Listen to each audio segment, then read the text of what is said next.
Ne vous semble-t-il pas étrange que l'Amérique, le pays le plus riche et le plus puissant, le seul pays qui a libéré les autres nations du mal et qui est la plus grande nation évangélique sur Terre, ne soit même pas mentionné dans la Bible? La vaste majorité des chrétiens, du moins à ma connaissance, n'imagine même pas que les États-Unis puissent être Babylone. J'étais un de ceux-là. On entend souvent dire que Babylone est un symbole ou l'ensemble des fausses religions et qu'elle n'a rien à voir avec une nation. La chute de Babylone la Grande, avec ses conséquences, est l'événement qui est très longuement décrit dans le livre de l'Apocalypse. C'est aussi le cas pour la Babylone historique, dans les chapitres 50 et 51 du livre de Jérémie. Tant le ciel que sur la terre, cet événement semble avoir plus d'importance que la destruction de la bête et du faux prophète. Elle est devenue la demeure de démons, le repère de tout esprit impur, le repère de tout oiseau impur et exécrable. Ce n'était pas sa condition initiale. Elle n'est pas montée de l'abîme, comme la bête, mais elle est devenue la demeure de démons au cours d'une terrible déchéance. Comment a-t-elle été saisie, celle que louait toute la terre? Pour Ésaïe, Babylone est le plus beau des royaumes, la fierté des Chaldéens. C'est d'elle que sort le tyran, l'oppresseur, associé à Lucifer, le dompteur des nations qui voulait élever son trône au-dessus des étoiles de Dieu. Aussi haute que soit placée Babylone, le prophète annonce sa destruction complète, sa ruine totale par les Mèdes et les Perses. Prophétie qui, sur le plan historique, se réalisa à la lettre au temps de Daniel. Au jour de son jugement, ni ses pratiques magiques, ni ses sortilèges, ni ses pratiques occultes ne la serviront, tous ses sages périront avec elle. Aussi l'ordre est-il donné au peuple de Dieu, avant qu'il ne soit trop tard de sortir d'elle. En accord avec Ésaïe, le prophète Jérémie annonce aussi la chute et la ruine de Babylone au bout de 70 années de captivité d'Israël en son sein. Dans la lignée du jugement qui atteindra tous les peuples, le prophète conclut son livre par un long développement sur celui qui atteindra en particulier la ville, capitale de l'idolâtrie. Le jugement prononcé par les deux prophètes s'est accompli à la lettre. Prise par Darius le Mède, la ville finira par être démantelée et ses matériaux utilisés pour la construction d'autres villes.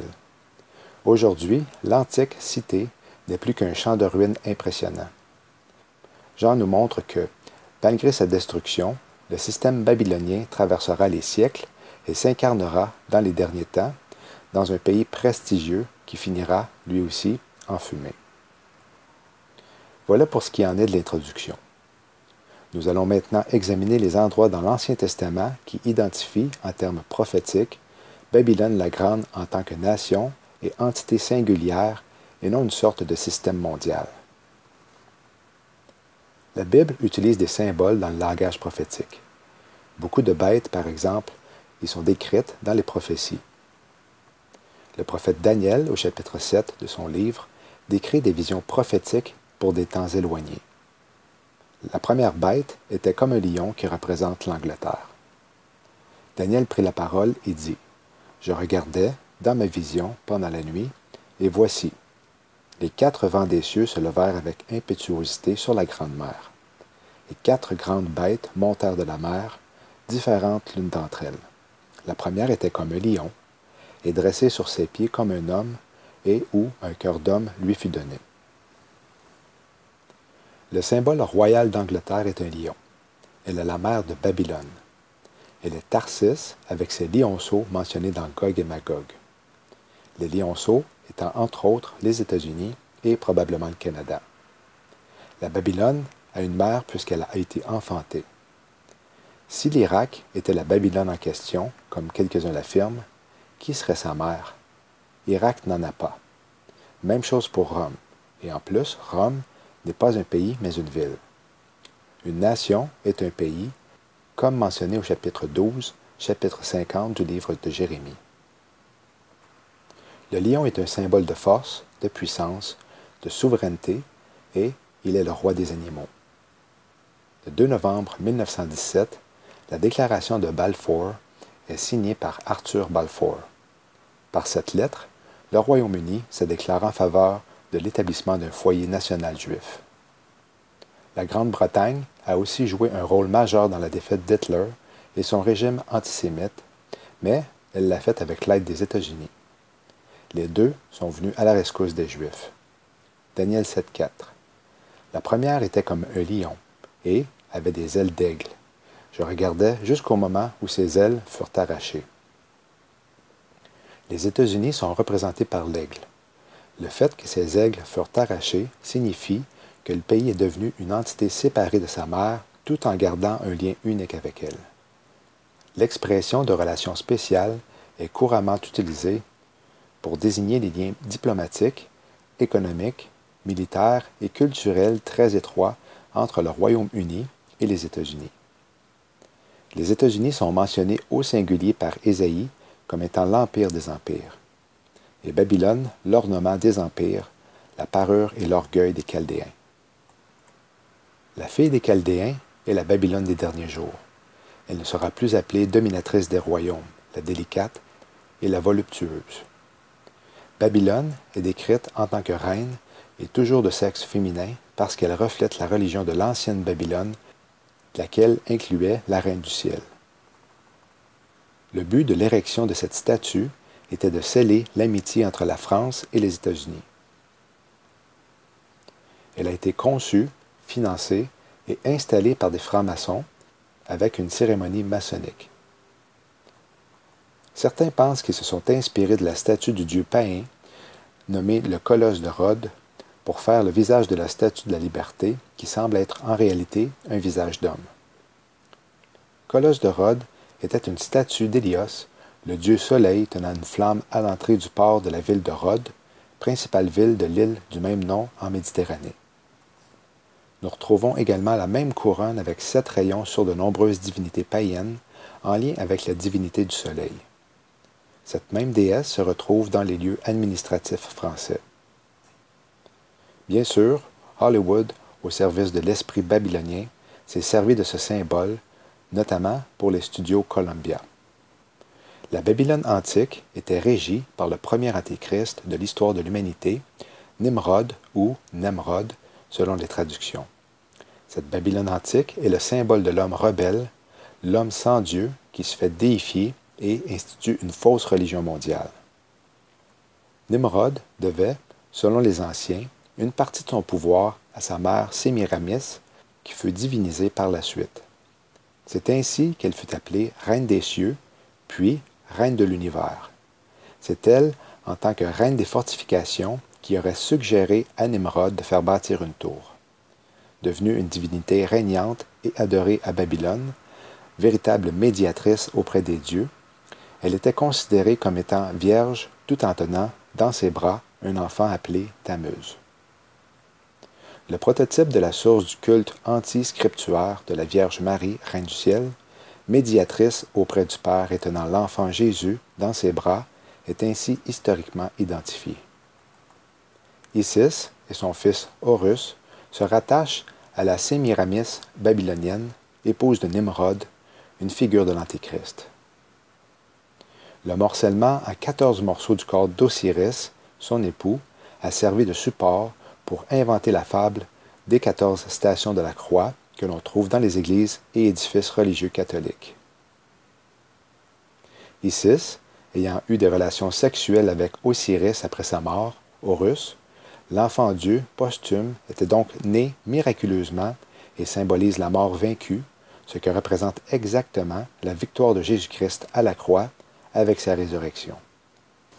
Ce prototype, protéiforme selon les civilisations, les époques et les lieux de culte sera reconnu sous les traits du couple mère-fils Isis et Osiris en Égypte, Aphrodite et Éros en Grèce, Cybèle et Décius à Pergame, siège du trône de Satan décrit par Jean, en Asie mineure. Les exemples ne manquent pas dans tous les coins du monde. À l'époque chaldéenne, un autre roi, Nabuchodonosor, prétendit être Dieu et obligea ses sujets à l'adorer comme tel.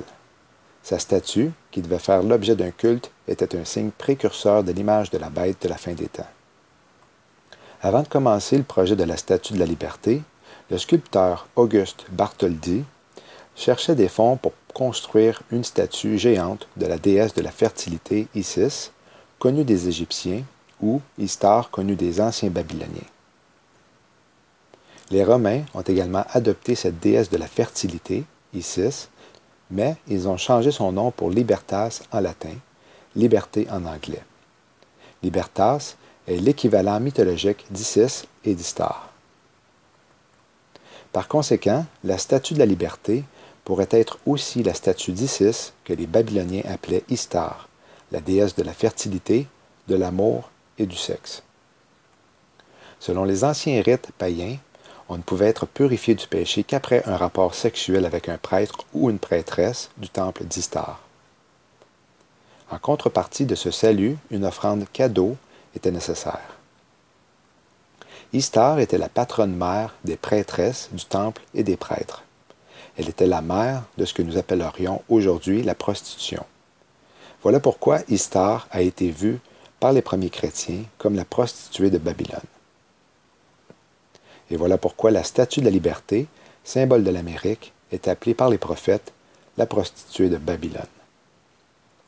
Pensez-vous que ce soit juste une coïncidence que les États-Unis, la maison de la plus grande et de la plus célèbre statue d'Istar, fournit 60% de tout le contenu pornographique offert dans le monde? Est-ce juste une autre coïncidence que ce soit le pays où est née la libération sexuelle et sa propagation à travers le reste du monde? Ce ne peut pas l'être.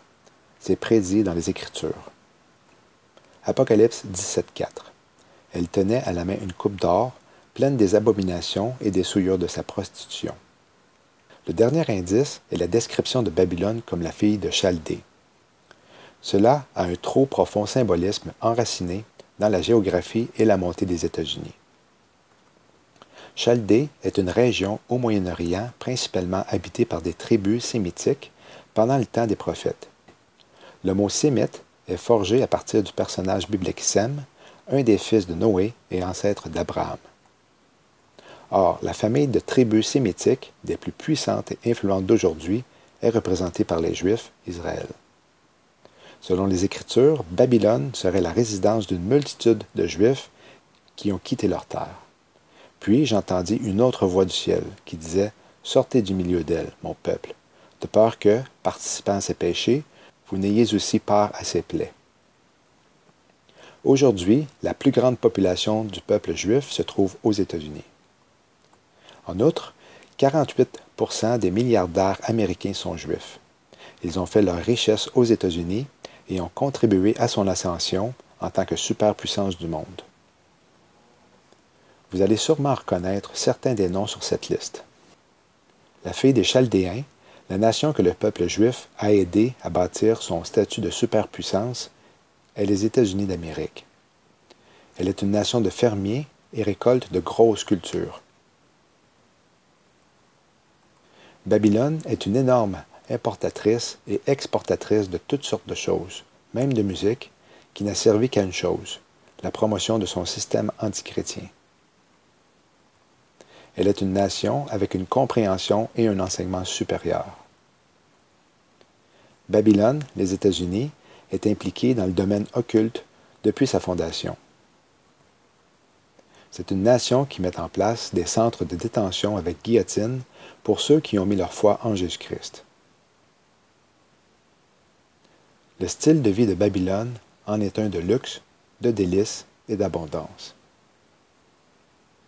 C'est un pays comprenant de nombreuses idoles qui a sombré dans ses nombreux péchés. Babylone est surnommé le marteau de toute la terre. Le mot marteau en hébreu dans ce verset est patish, de la racine du sens de broyer. Babylone est donc le marteau qui pulvérise et réduit en morceaux, par écrasement, les nations de la terre avec des menaces de guerre et des sanctions économiques. Est-ce que l'Irak peut prétendre avoir une influence mondiale au même titre que les États-Unis? Son sort est plutôt tombé entre les mains de l'Amérique. La Statue de la Liberté, connue aussi sous le nom de la Liberté éclairant le monde, siège à l'embouchure du fleuve Hudson, coulant principalement dans l'État de New York. C'est cette ville qui est le plus grand port de mer de l'hémisphère occidental. Babylone est une nation sur le bord de la mer avec plusieurs ports.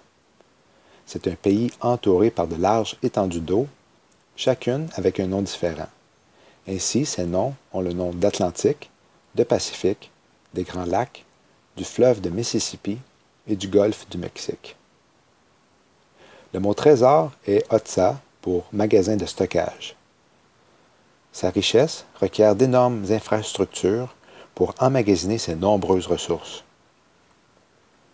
Babylone est nécessairement un vaste réseau de commerce international. Les États-Unis remplissent ces paramètres à la lettre. Les Illuminati est un groupe élitiste qui dirige secrètement le monde. Le mot Illuminati signifie « porter la lumière » et une façon de le symboliser est par une flamme. Ésaïe 14, 12. Comment es-tu tombé du ciel, astre brillant, fils de l'aurore? Comment as-tu été abattu à terre, toi qui foulais les nations? Le mot brillant est porteur de lumière. C'est dans le port de New York que se trouve cette femme avec une torche élevée vers le ciel. Elle tient la flamme de l'illumination maçonnique. Pour eux, la flamme représente le soleil dans le ciel. Les gens ne réalisent pas la puissance d'un tel symbolisme et comment il peut être utilisé avec des effets catastrophiques sur les esprits des masses sans méfiance. Le mouvement des SS nazis fit une utilisation prolifique de ces jeux de symboles et ravagea le monde. Cette statue, la plus grosse jamais construite, est supposée être un symbole de liberté et de démocratie, mais représente plutôt le contraire. C'est sur l'île de la Liberté qu'une fière femme se tient sur un énorme piédestal ressemblant à une base de tour babylonienne. À ses pieds est une manille brisée évoquant la victoire sur la tyrannie. La liberté qu'elle promet est l'esclavage au système de ce monde, l'ancien système babylonien de Nimrod et Sémiramis, sous l'emprise de Lucifer. Il n'y a pas pire liberté que celle qui vous donne le droit de sombrer dans le péché. Cette liberté se nomme en réalité l'esclavage du péché. Jésus-Christ a dit que comme il en était au jour de Noé, il en sera de même à l'avènement du Fils de l'homme. Noé a vécu 350 ans suite au déluge. Il était donc présent lors du règne de Nimrod, qui est à l'origine de Babel. Babel ou Babylone signifie confusion par mélange et porte de Dieu. Jean nous dit que la femme est la grande cité. Cité est le mot poli pour ville ou porte. On peut compter 3 émergences de Babylone dans la Bible, celle du temps de Nimrod, une autre du temps de Nebuchadnezzar et la dernière du temps présent avec Obama. New York est sans conteste la ville qui, à cause des institutions mondiales, siège aux Nations Unies, exerce la plus forte influence sur le monde. Elle est le capitole bancaire mondial, demeure de Wall Street et de toute fraude financière malicieuse et tromperie du système de ce monde. L'Organisation des Nations Unies est une tentative de l'homme pour régner sur le monde sans Christ. Cette organisation internationale, regroupant 193 États, est Babel du temps de Nimrod. Leur salle de méditation est Bel ou Baal, la demeure de Lucifer. Cette chambre comprend 10 places assises devant l'autel. Le chiffre 10, pour les initiés, est le symbole de la perfection. Pesant plusieurs tonnes et d'une surface de 2 mètres carrés, ce bloc taillé de magnétite, comme les pierres guides de la Géorgie et leurs 10 commandements pour l'humanité future, repose sur une gigantesque colonne en béton armée, plongeant bien au-delà des fondations pour prendre son assise sur le fond de roche de l'île de Manhattan. Cette colonne, atypique, parfaitement programmée dès la conception de l'immeuble, a pour fonction à la fois de supporter ce bloc, mais également de le relier au courant tellurique qui circule dans la croûte terrestre. En 1957, le secrétaire général suédois de l'époque offrit cette salle à la Lucis Trust, qui s'appelait au tout début Lucifer Trust, une organisation spiritualiste mondiale. Le nombre 13 dans les Écritures est le nombre de la rébellion. Curieusement, on remarque 13 marches sur la pyramide, 13 feuilles sur la branche d'olivier que l'aigle tient dans sa patte droite et 13 étoiles dans la main gauche. Le chiffre 13 est très important pour les francs-maçons. Je considérais les cornes, et voici, une autre petite corne sortit du milieu d'elle. Et 3 des premières cornes furent arrachées devant elle. Et voici cette corne avait des yeux comme des yeux d'homme, et une bouche qui proférait de grandes choses. Le mot corne associé à l'Antéchrist est keren en hébreu, qui veut dire corne, tête, force et puissance. En araméen, le mot est aussi keren et signifie entre autres rayon de lumière. Et la racine de ce mot est karen pour envoyer des rayons. Babylone est un pays avec une force aérienne et un programme spatial des plus avancés dans le monde. Quand Babylone s'élèverait jusqu'aux cieux, et quand elle rendrait inaccessible sa forteresse, des dévastateurs y entreront de par moi, dit l'Éternel. Le mot cieux dans l'hébreu est shamaïm, qui signifie les cieux visibles, la demeure des étoiles. Même mot utilisé dans le passage d'Ésaïe 14,13, qui parle de Lucifer et dit « Tu disais en ton cœur, je monterai aux cieux. » Quand tu élèverais ton nez comme l'aigle, quand tu le mettrais entre les étoiles, je te précipiterai de là, dit l'Éternel. Car l'Éternel va ravager Babylone. Il va faire cesser au milieu d'elle la grande voix. Une caractéristique de Babylone est sa grande voix, une voix qui est entendue à travers le monde. Lorsqu'elle parle, les gens écoutent. Elle peut établir ou détruire une nation entière par le biais de sa politique étrangère et sa puissance militaire. Tu as dit, je dominerai à toujours. Si bien que tu ne prenais pas garde à ces choses, tu ne pensais pas qu'elle en serait la fin. Babylone se croit invincible et invulnérable. Elle est si sûre d'elle qu'elle ne croit pas un seul instant que sa fin puisse venir rapidement. Elle est fière, elle ne se soucie pas de ce qui va lui arriver. L'histoire n'a jamais enregistré la chute d'un État ou d'une ville de la manière décrite par les prophètes concernant Babylone.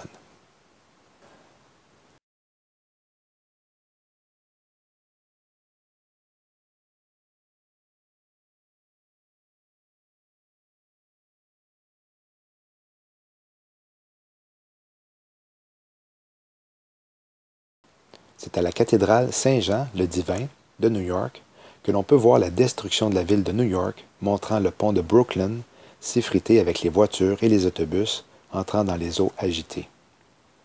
Avec les 4 cavaliers de l'Apocalypse, et la naissance de l'Antéchrist, qui se révélera en créant le chaos, et du chaos, il introduira son nouvel ordre mondial avec la promesse de paix.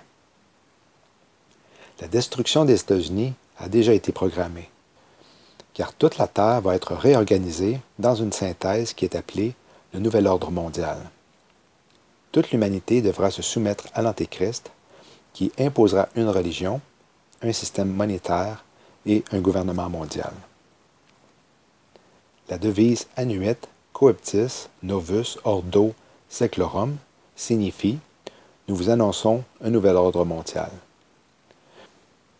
Le but des États-Unis est d'être la superpuissance mondiale qui doit être détruite afin que le phénix ressuscite. Le phénix est un oiseau de légende doué d'une grande longévité et caractérisé par son pouvoir de renaître après s'être consumé dans les flammes. Il symbolise ainsi les cycles de mort, de résurrection et de noblesse. Il s'agit d'un oiseau originaire d'Arabie et rattaché au culte du soleil dans l'ancienne Égypte où il était vénéré.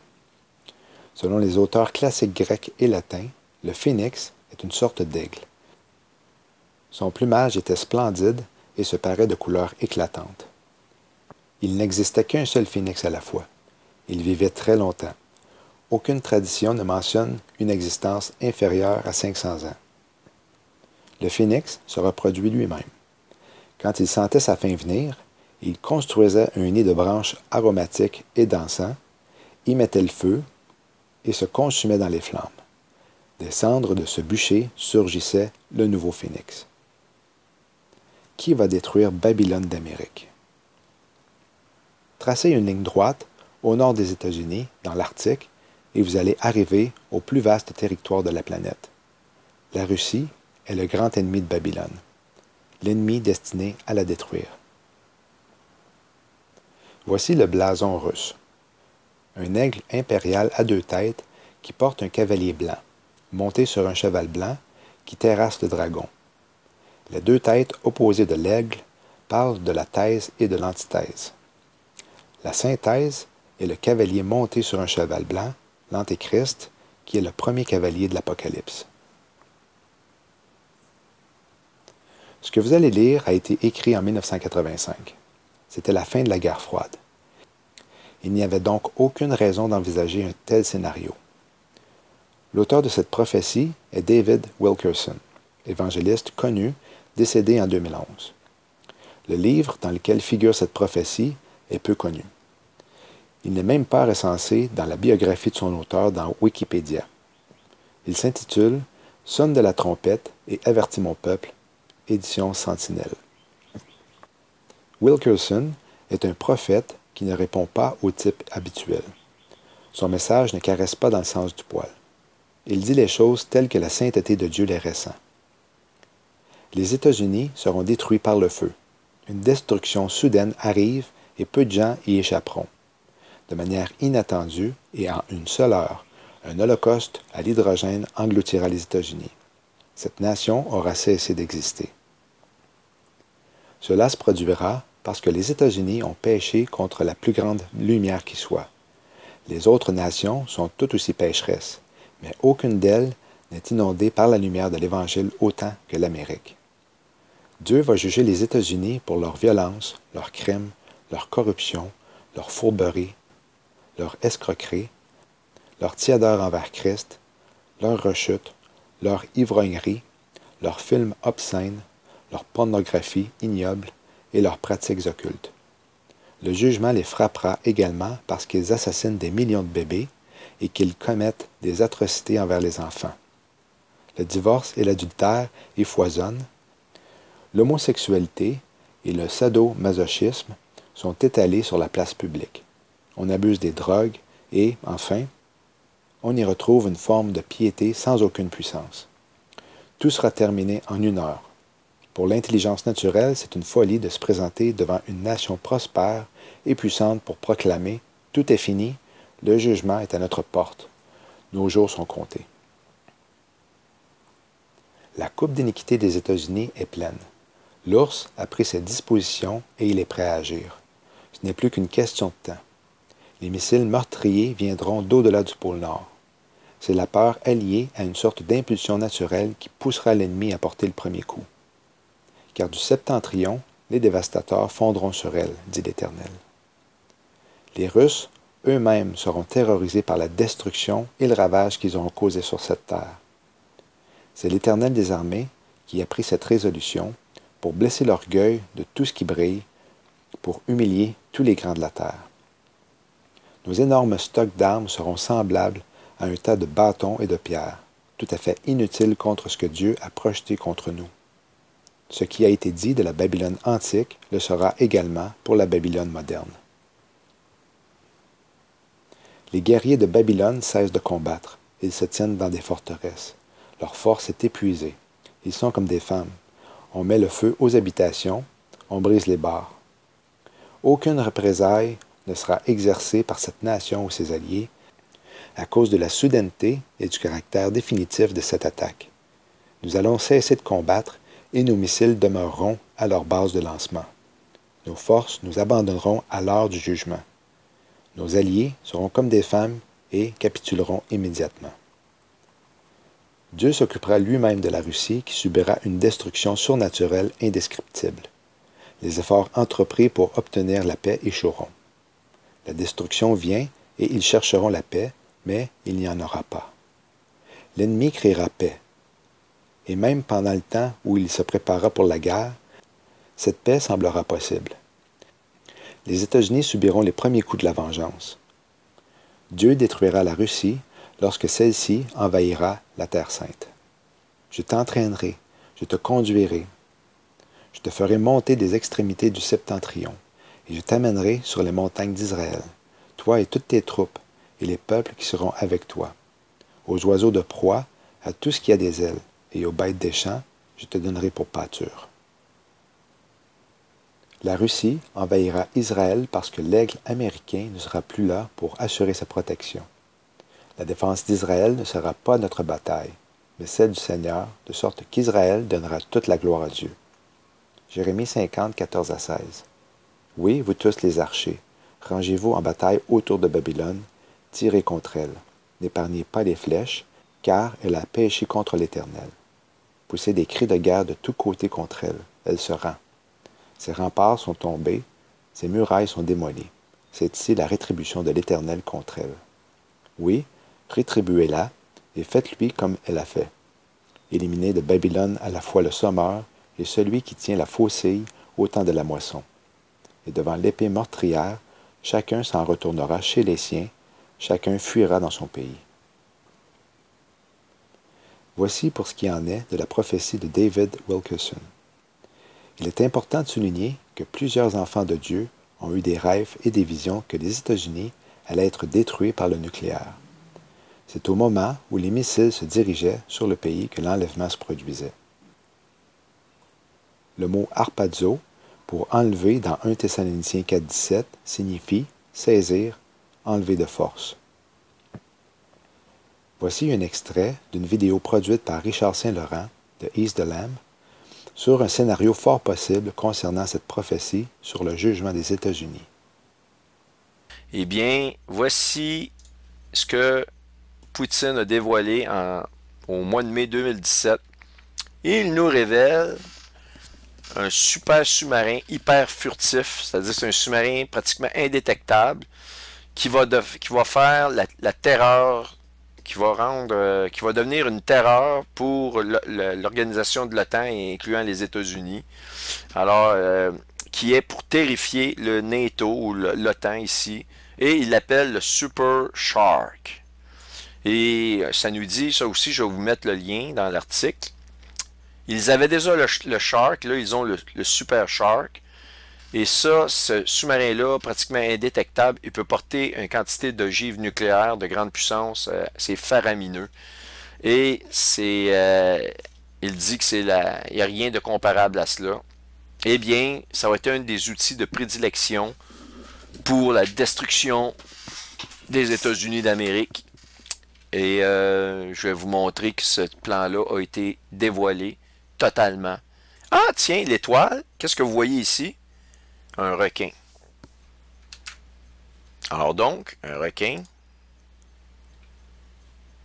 Bon. Ici, alors donc, voyez le fameux Super Shark. Eh bien, vous allez comprendre. On retourne à la vidéo. Il est à côté d'un requin et on voit, qu'est-ce qu'on voit à gauche? On voit ni plus ni moins que en couleur. Parce que le reste, tout est comme gris, pas de couleur, un peu comme le mur. On nous met l'accent en couleur sur tout le territoire des États-Unis d'Amérique, qui est la Babylone. Et je vais faire une vidéo pour vous prouver que la Babylone des derniers jours, c'est bien les États-Unis au sens de la Bible. Il y a 140 preuves, verset par verset. Je vais vous en montrer peut-être une dizaine qui devraient vous convaincre.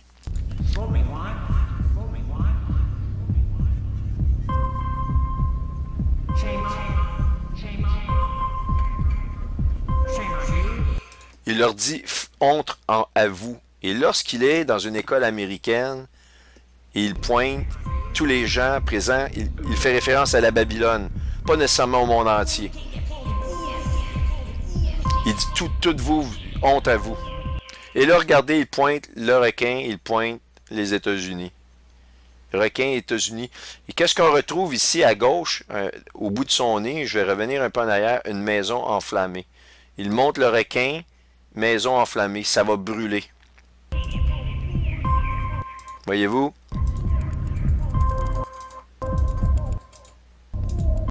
On la voit ici, requin, maison.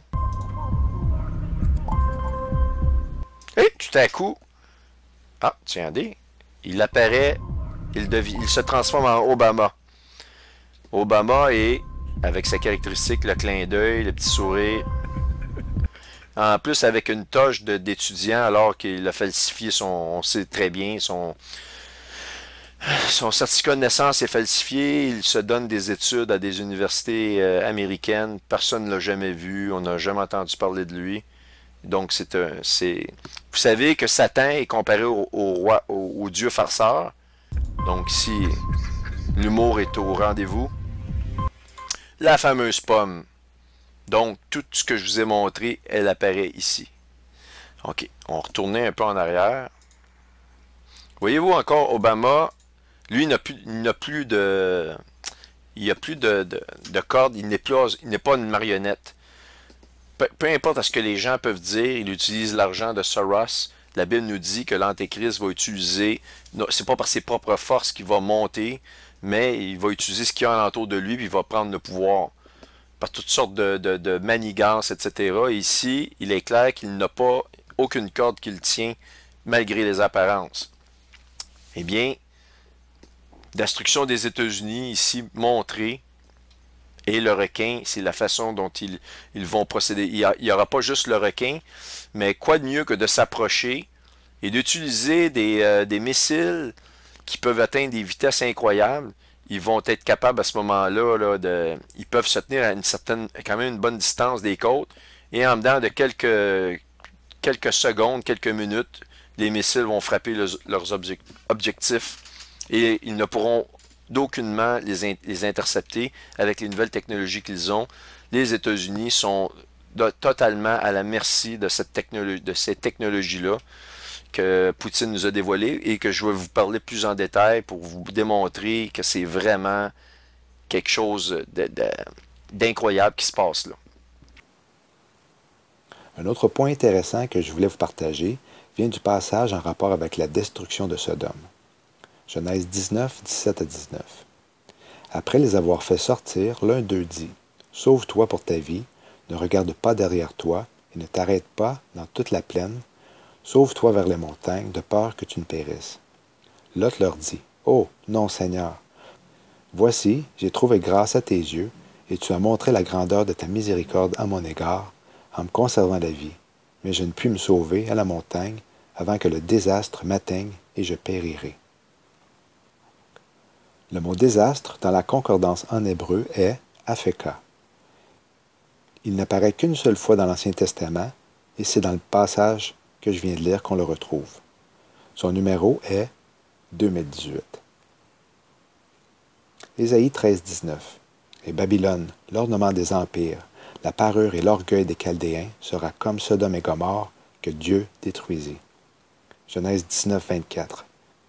Alors l'Éternel fit pleuvoir sur Sodome et sur Gomorrhe du soufre et du feu de la part de l'Éternel du haut des cieux. Jérémie 50, 32. Et je mettrai le feu à ces villes. Jérémie 50, 40. Comme Sodome et Gomorrhe et les villes voisines que Dieu détruisit, dit l'Éternel. Elle ne sera plus habitée, elle ne sera le séjour d'aucun homme. Apocalypse 18, 10. Et se tiendront loin, dans la crainte de sa torture, et ils diront, Malheur, malheur, la cité, la grande Babylone, la ville puissante, car sa condamnation est venue en une heure.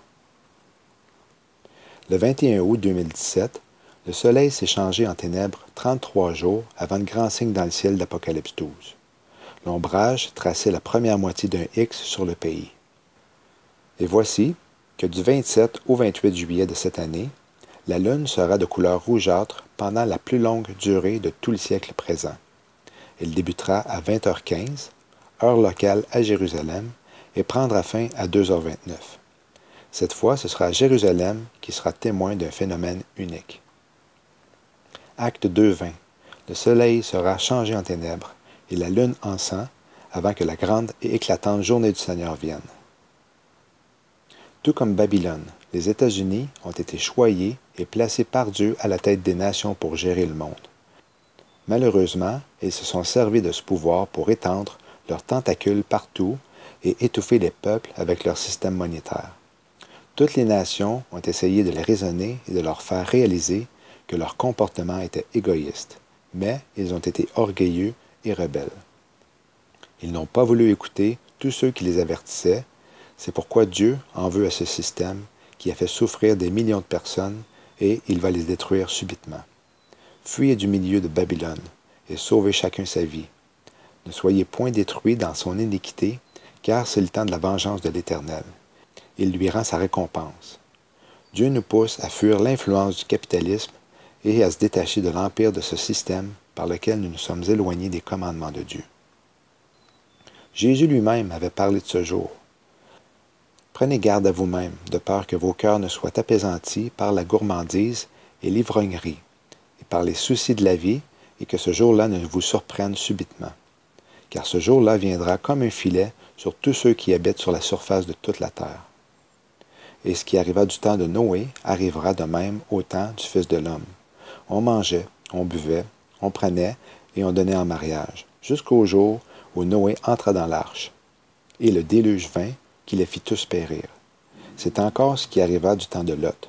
On mangeait, on buvait, on achetait, on vendait, on plantait et on bâtissait. Mais le jour que Lot sortit de Sodome, une pluie de feu et de soufre tomba du ciel, qui les fit tous périr. Il en sera de même au jour que le Fils de l'homme paraîtra. En ce jour-là, que celui qui sera sur le toit et qui aura ses meubles dans la maison ne descende pas pour les emporter, et de même que celui qui est au champ ne revienne pas en arrière. Souvenez-vous de la femme de Lot. Quiconque cherchera à sauver sa vie la perdra, et quiconque la perdra la retrouvera. Je vous dis qu'en cette nuit, de deux personnes qui seront dans un même lit, l'une sera prise et l'autre laissée. De deux femmes qui moudront ensemble, l'une sera prise et l'autre laissée. De deux personnes qui seront au champ, l'une sera prise et l'autre laissée.